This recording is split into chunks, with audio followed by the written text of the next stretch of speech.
Viewers, the Srinagar police is on the job. On Wednesday, they filed a case against a National Institute of Technology student for an alleged derogatory post on Instagram about Prophet Muhammad.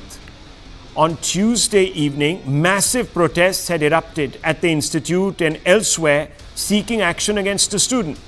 Now, the student is booked. The student has been rusticated from his college, from his institution.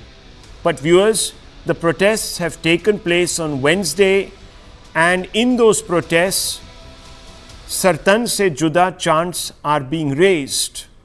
This constitutes an invitation to unprovoked violence against this individual, which is extrajudicial.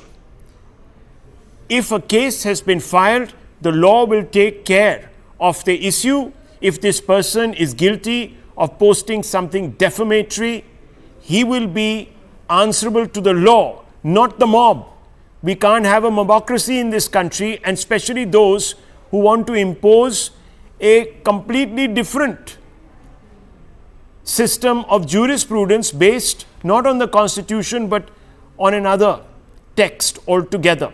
Viewers, I'm astounded that in this country still there is no law against people calling for vigilante justice using a religious slogan such as this.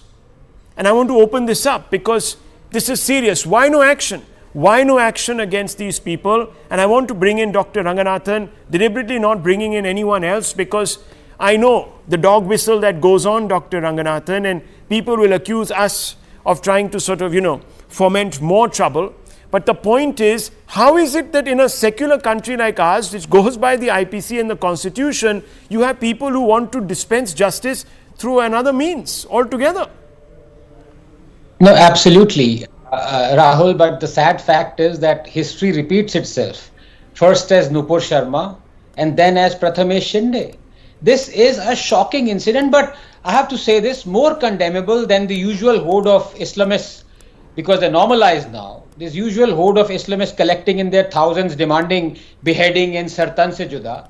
What is more condemnable is that the state has charged the poor Hindu student under Draconian sections and rusticated him for a year. For what? For merely sharing a viral video of a Muslim, the son of a co-founder of Hamas, talking about Islam. How on earth is that blasphemy? And are we in the stone ages that we are even discussing what is and what isn't blasphemy? Rahul, the spine-chilling beheading of a Hindu, Mr. Kanhaiya Lal in Udaipur by Muslims was a wake-up call. What was even more troubling is that he did not even commit blasphemy, quote-unquote. He merely supported Nupur. And the tragedy is that Nupur herself, quoting what is derived from revered Islamic scriptures, was considered blasphemous and derogatory, not only by the Islamists, but also by the government. Had the government and the society at large, especially prominent Muslims, challenged those accusing Nupur of blasphemy, these terrible violent events might have been avoided. We need to understand, it may take a week, a month, a year, a decade, but anyone who is perceived to have abused Allah or his messenger, we sooner or later meet the fate of Kamlesh Tiwari. You know Naveen, the Dalit boy whose Facebook post resulted in a large-scale arson and 60 policemen injured in Karnataka 3 years ago, is also a dead man walking. We have seen it all before. From Rajpal, who published Rangila Rasool, to Kamlesh Tiwari, whose death was demanded by millions, including Congress MLAs. We know that Gustake Rasool ki ek hi saza, Sartan se Juda. And when the decapitated heads ask, is this not intolerance? Their cries will be stifled by the poster boys of secularism, like the journalist Shudad Bukhari, who said, and I quote, when it comes to the Prophet, I am proud to be intolerant, unquote.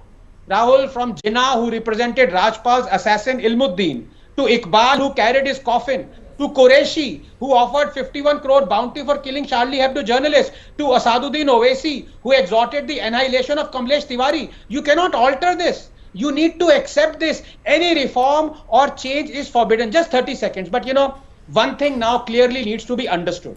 And this saddens me immeasurably. And it is this, that the large majority of Muslims in our country sadly will only befriend those non-Muslims who are vegetables and zombies when it comes to being frank or critical or partaking in free speech. I spoke for tolerance. You cut off my tongue. I wrote against hatred. You cut off my hand. I walked towards liberty. You cut off my legs. I heard the dissent. You cut off my ears. I bowed to justice, you cut off my head. And of what was left of me, you then befriended. Dr. Ranganathan, what is surprising me?